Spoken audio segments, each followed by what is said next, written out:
Kumusta? Ayan, nako, napakagandang araw ulit na tayo magkasama-sama. Yes. At ito, makakasama rin natin ating mga tagapanood at mga taga-subaybay. At muli namin kayong inaanyayahan. I-spread naman po ninyo yung links natin sa iba't iba nating mga kaibigan upang makatulong din tayo sa kanila. Opo. Siya mga kuya, ramdam na ramdam ko po talaga ang pagmamahal ng ating mga nanonood. Alam po kung bakit? Talagang inuulan ho tayo ng mga questions talaga. Mga blessings. So mga kuya, marami-rami po ito. Baka hindi nyo po masagot. Pwede po bang umpisa na ho natin para makarami ho tayo. Sige. So, okay. Okay po, mga kuya, ito po ang first question. Galing po siya kay Miss Lucy. Hi, Miss Lucy! So, ito po yun. Sabi po ni Miss Lucy, good eve po. Ask ko po, paano naman yung taong may utang na, tapos uutang ulit, pauutangin ko po ba? Ayun po. Mga kuya. Hindi. Yan, Miss Lucy. Utang na loob. Alam mo, yung taong utang ng utang, ayoko naman magbigay ng dahilan. Sometimes, may panahon talaga na kailangan niya ng pera. Pero kung madalas yun, may problema yun. Ngayon, sa akin, ako ang policy ko, personally, yung may uutang sa akin, magpapautang ako, ang personal policy ko, yung ipapautang ko, yun yung amount, yun yung halaga na kaya kong i-shoulder kung hindi man niyang bayalan. Nang walang sama ng loob, parang binigay ko na rin. Pero kung magbabayad siya, praise God. Yun lang. Pero kung utang ng utang yung tao sa'yo, tapos ikaw naman, marami ka rin bayarin, mabuti pa, i-excuse mo lang ang sarili mo. Tapos, kung talagang kaibigan mo siya, tanungin mo, bakit baka, napansin ko parati kang umuutang, ganyan. Ano bang, may issue ba? May issue ba sa'yo, sa buhay mo? Baka makakatulong ako. So, yun. Alam nyo, nakakatuwa yung issue ng utang. Kasi talagang nagiging common na minsan. Naalala ko si Abraham Lincoln. Yung pamangkin niya, utang din na utang. Tapos sabi niya, ting mapapautang, naku, malaking tulong na to. Tapos mamaya, uutang na naman. Hanggang sa araw, sinulatan siya ni Abraham Lincoln. Sabi niya, alam mo, lagi ka na lang nangihiram at sasabi mo, tuwing magbibigay ako, malaking tulong na ito. Pero mukhang hindi na rin ako nakakatulong. Sabi niya kasi, hindi mo nababago yung habit mo at papaano ka mag-manage ng iyong pera. Yun ang inano niya eh. Sabi niya, itong gagawin ko, humanap ka ng trabaho mo, sabi ganoon, at sa ganoon, meron kang kikitain at meron ka rin maipapamana sa iyong mga anak ng isang ugali na responsable. Para naman matulungan kita sa bawat kikitain mo, tatapatan ko ng dolyar. Kumbaga, kung kumita ka ng $5, tatapatan ko lang $5. Okay. So mula sa gantong panahon hanggang sa gantong panahon. Nagbigay siya ng palugit. Yun ay nawa makatulong sa iyo. Diba? Alam nyo, sa Bible, sabi rin nakakatuwa ang Bible sa Deuteronomy 28. Sabi niya, kapag sumunod ka sa akin bilang halimbawa sa isang bansa ng Israel, sabi niya, pag kayo sumunod sa akin, pagpapalain ko kayo at itong mga pagpapala, hahabulin kayo. At alam niyo ba, isa sa mga pagpapala ay yung hindi ka uutang. Yeah. Ikaw magpapautang, pero hindi ka uutang. So, hangad natin, tulungan yung mga tao na lumakad ayon sa kalooban ng Diyos nang sa ganun, hindi dumating na sila ay dependent para lang mag-survive sa utang. So, tanong natin sa sarili natin, ito bang ipapautang ko ulit? Nakakatulong ba talaga sa kanyang pagkatao? O ito ay nagiging kasiraan sa kanyang pagiging responsabling tao? So, yun ang mga tatanungin natin. Kasi, depende kasi sa sitwasyon. Kunyari, baka naman hindi pa siya nakakabayad ng utang kasi talagang kulang na kulang yun at sa emergency situation. Opo. Ngayon, kung hindi naman emergency, at saan niya ba uutangin? Nagkataon bang may delivery ng Shopee na wala siyang cash on hand para kaya nangungutang? Yun yung mga pag-iisipan mo mabuti. Minsan kasi talagang hindi na yung pera ang issue, kundi yung paggamit sa pera. Ayun. Thank you po mga kuya. So, kasi normal pong nangyayari yan sa everyday life po, di ba? Tama. Po. So, thank you mga kuya. So, Miss Lucy, sana po na-bless po kayo. I'm sure na-bless naman po kayo. So, mga kuya, next question na po tayo. Ito po ay galing kay Sir Lloyd Simsim. Sabi po niya, "Good evening, Pastor. May question po ako. May Pilipinang nag-asawa ng Chinese. Pero hindi sila nagsisiping dalawa. Gusto sana ng babae magpa-annul ng marriage nila para makapag-asawa siya po. Masama po ba ito? Thank you po. God bless po from La Trinidad, Benguet." Allah. Alam mo yung annulment o divorce, yan ang huling maipapayo natin sa mga taong humihingi ng ganyang klaseng advice. Hindi ko sinasabi na hindi natin ipapayo yan because there are certain cases na talagang okay naman yung annulment o divorce. For example, may asawa na pala yung pinakasalan mo. Siyempre, papayag ka na sa annulment o divorce. Pero itong case na to, sa tingin ko, unang-una, nung nag-asawa ka, dapat inalam mo muna ng maigi yung karakter ng magiging asawa mo. Yung hindi sinisipingan, ano yun it falls under the category of yung sa ating family code, yung psychological incapacity, na hindi niya fulfill yung role niya as husband. But that doesn't mean na pwede mo na siyang i-divorce agad. I suggest na mag-usap kayo and you seek counsel. Yun. Tapos, yung lalo na yung Christian counsel, then you follow yung advice ng counselor ninyo. Tama yun. Kasi may mga dahilan yan, ba't hindi ka sinisipingan? Siyempre, pag-usap kayong dalawa, kasi baka hindi kayo nag-uusap, baka may problema, baka may sakit yung asawa mo, baka kailangan nyo magpatingin. Pag-usapan ninyo.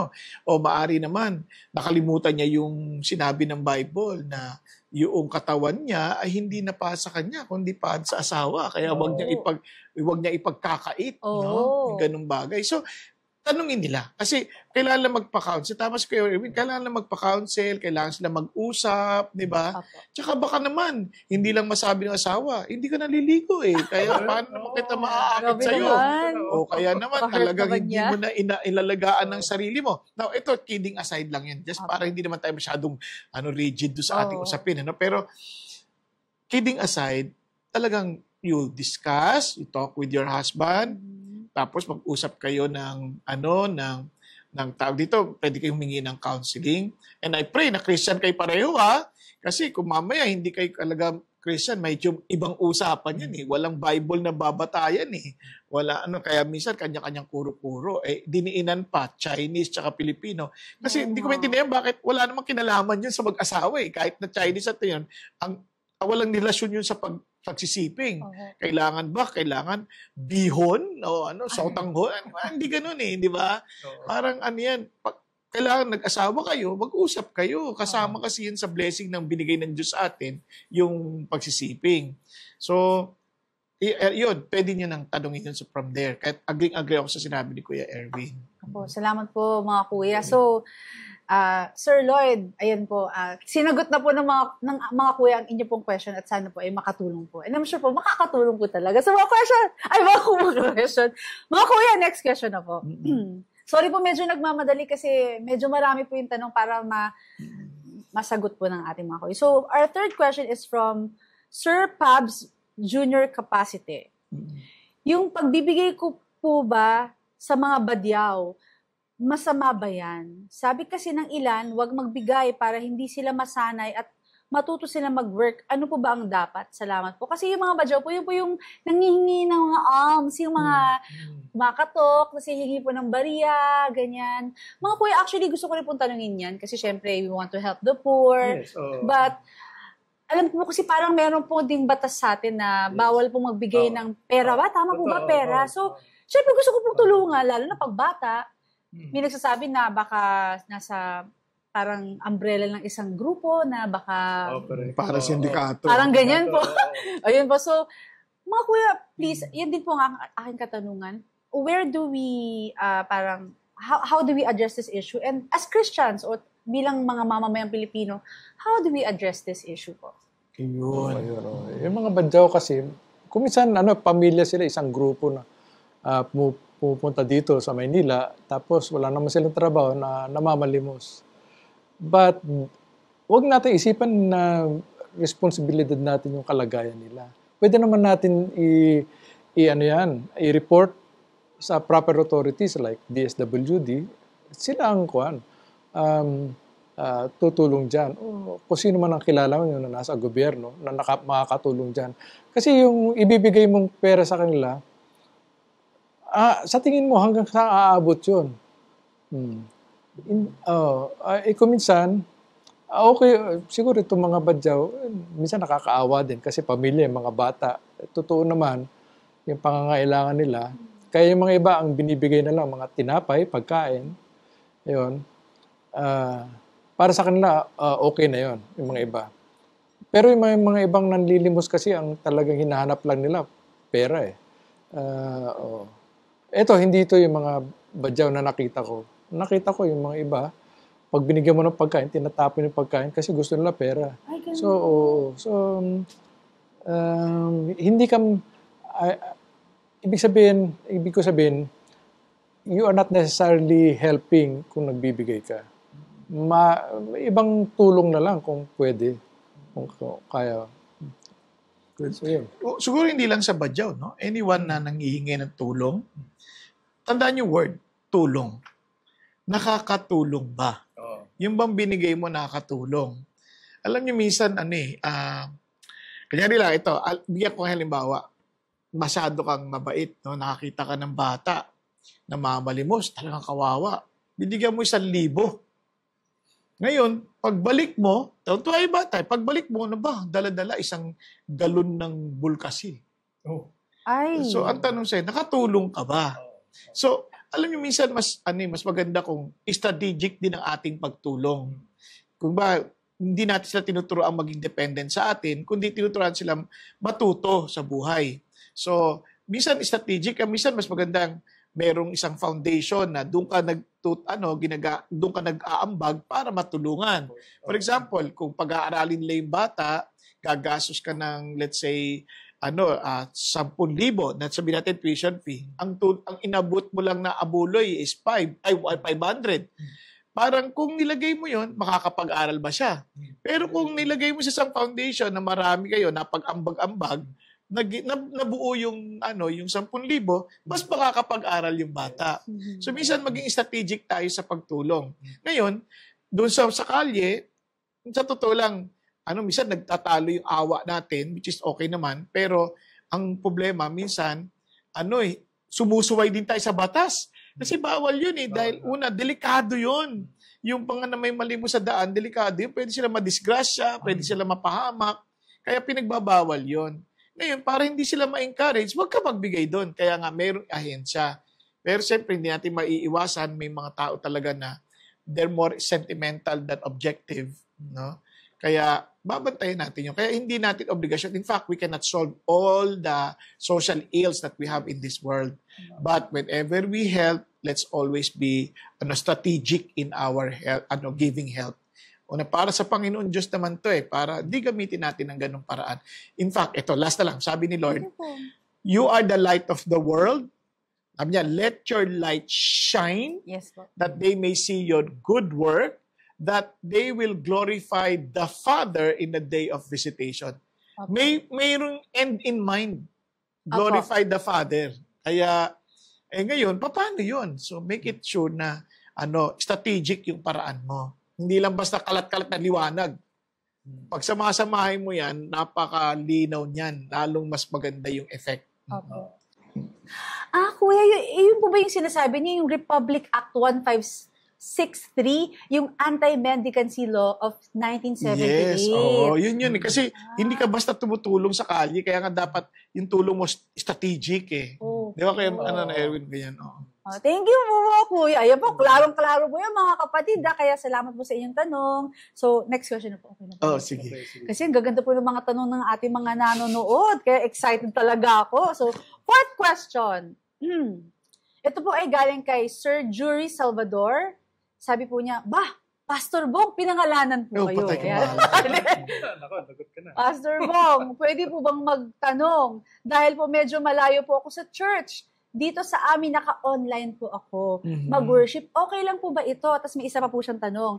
Pero gusto ko sanang magtanggap ng Last Supper. Paano po ang gagawin ko? 76 years old na po ako at hirap na magbiyahe sa tricycle. Tricy. Actually, Tricy ang nakalagay. Oo, tama. Alam nyo, ang bait nga ng Diyos nung binigyan tayo ng ganitong platform, yung online, na pwede tayong actually, pag sumamba tayo, wherever we are to worship the Lord.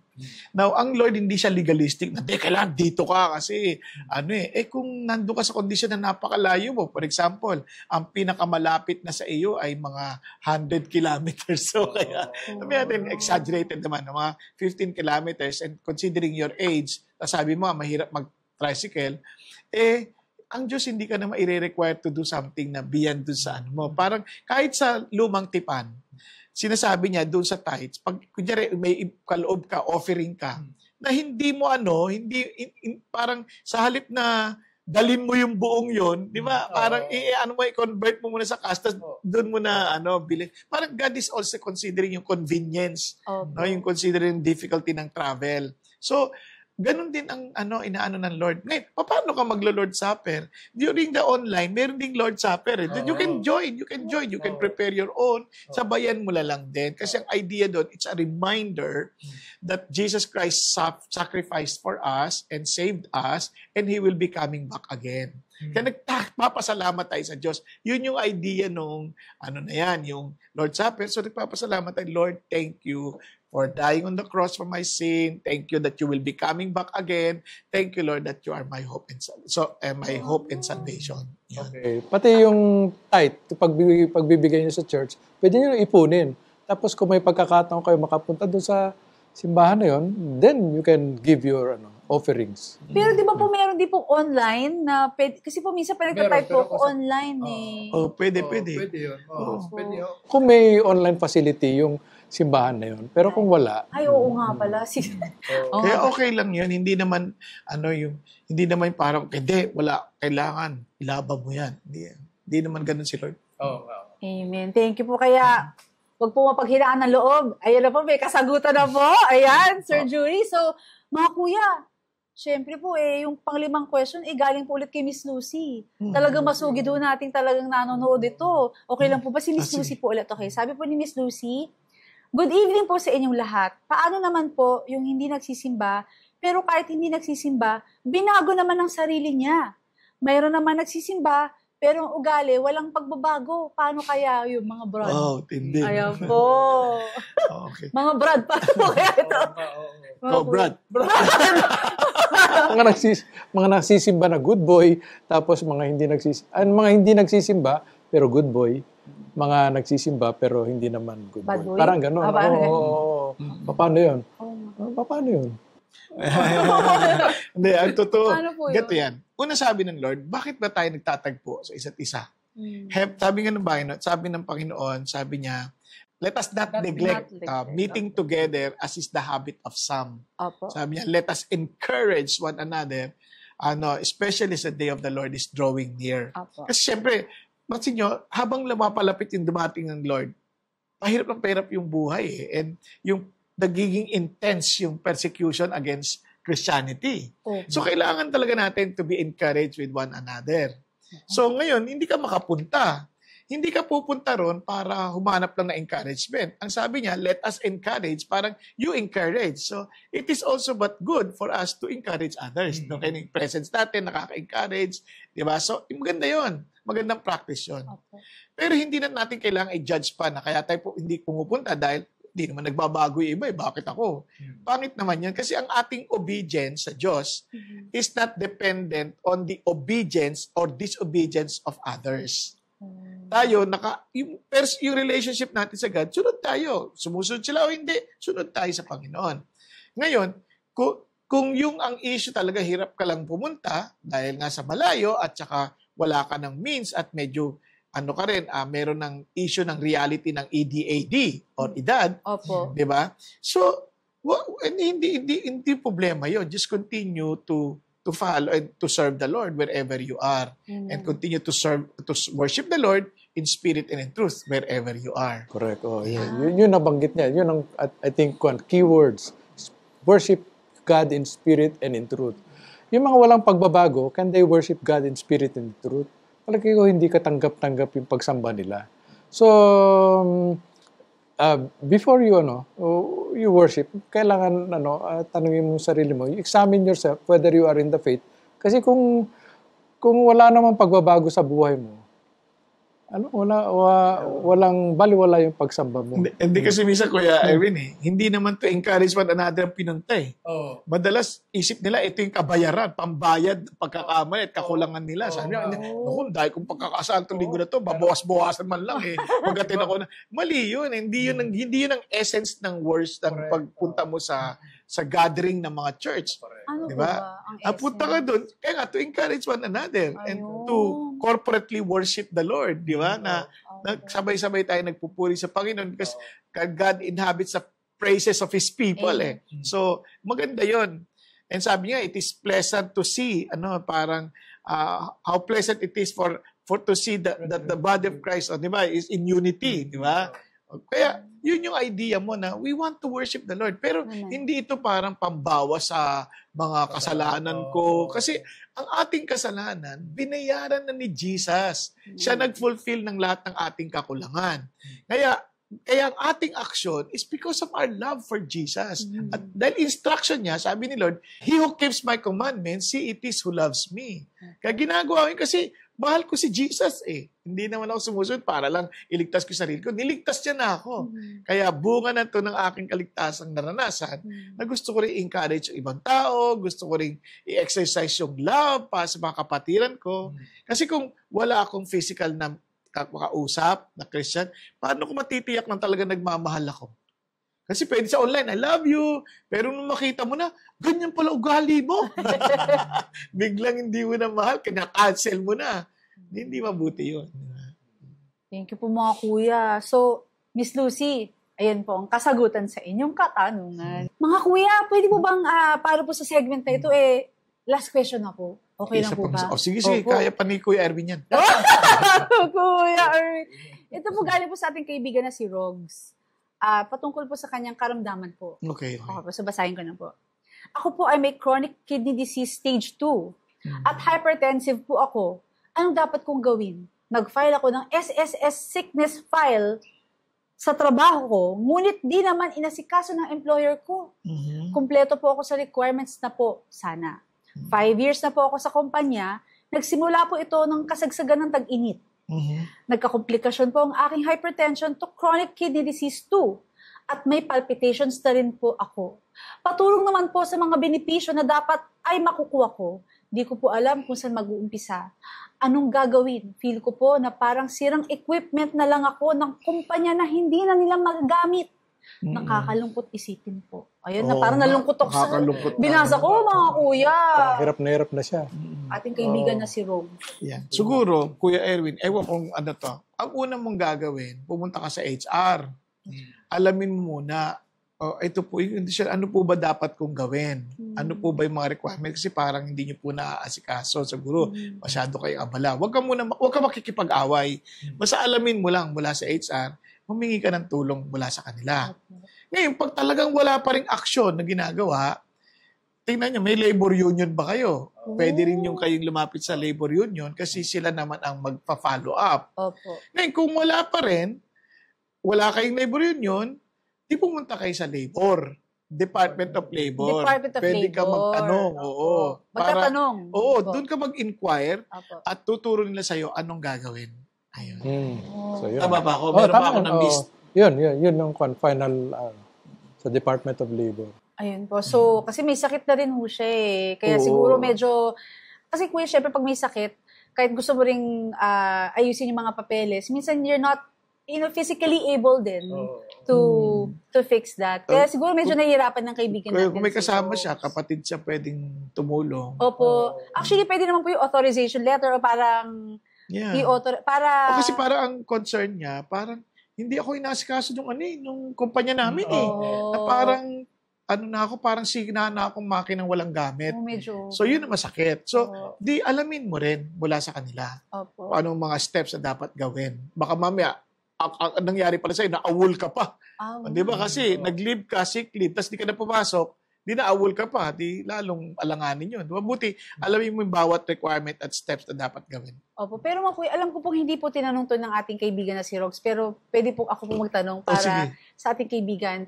Ano po kaya ang pwede nating masabi or mabigay na encouragement sa ating kaibigan na si Rox na syempre may nararamdaman at siguro marami rin siyang sana yung syempre minsan kuya pag nawalan ka ng trabaho, ang hirap lalo na pag lalaki ka, 'di ba? Parang paano mo siya ipa-process sa yung pagkatao? Parang how can we encourage po ang ating kaibigan na si Rox na hindi siya talaga mawalan ng loob sa buhay ba, mga kuya?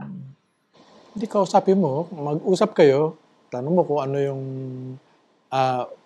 on a personal basis, yung ano ang issue sa kanya, ano yung nararamdaman niya, tapos yung kalagayan niya, yung health. And then, tumulong ka in whatever way, not necessarily financial, ganon, kung paano mo siya matutulungan. Itanong mo rin kung meron siyang mga kamag-anak, mga kaibigan na pwedeng malapitan. Kasi kung may sakit siya, mahirap yun eh. Kung kailangan ng consultation sa doktor, kung may kilala ka, baka pwede mong samahan. So ganun lang. Thank you po. Tsaka Rox, ang ganda na sinabi ng Lord, no? You have not because you ask not. So, bakit una mag-pray tayo? Yes. Pray. Pray ka rin namin. Pag-pray ka, hingi mo sa Lord. Sabihin mo talaga sa Lord yung issues mo. Lord, ano po bang, paano ba ako makipag-usap sa HR? Sana maintindihan nila yung kondisyon ko. At Panginoon, magkaroon ako ng favor. Katulad ng ginawa nyo kay Aspenas ba yan? Yung binigyan mo ng favor sila Daniel, sina Hananaya, Zaraya at Misael mula sa kanilang, kay Aspenas bilang kanilang parang headmaster, parang ganun. So, kayo nagbigay ng pabor na yun. Sana bigyan nyo rin po ang ganung pabor para sa aking mga boss at sa aking Si Lord kasi naman, mas higit na mas kapangyarihan, di ba? So, pwede ka lumapit doon, mag-pray ka kay Lord. Tapos, kung may ka-churchmate ka, kung may ka-D-group ka, you tell them, no, you pray with me, di ba? Para, magkaroon kayo talaga ng experience ng practical na paraan of really loving one another, di ba? So yun, importante yun. Kaya huwag kang mawala ng pag-asa dahil si Lord naman ang may hawak ng ating buhay, di ba? Siya rin ang pwedeng magpagaling sa atin. At siya rin pwedeng mag-provide sa atin. Granting na, talagang kinalimutan na tayo ng kumpanya. O tandaan mo, hindi ka kinakalimutan ni Lord. Amen. Thank you po mga kuya. Kaya, kaibigang Rox, saan ka man naroon, huwag kang mapanghinaan ng loob. Pag-pray ka namin at syempre, di ba love naman siya ni Lord. Hindi siya pababayaan. So mga kuya, ang dami po natin mga nanonood, mga kapatid na nagbigay ng kanilang mga question at hihingan ko rin po kayo ng words of encouragement. Sa lahat po na nagtanong at sa ating po mga nanonood, to encourage them po how to live this life. Ayan. Ang hirap. How to live this life. Hirap ang tanong. Ayan po. Ayan. Susunod yata, mat ang tanong.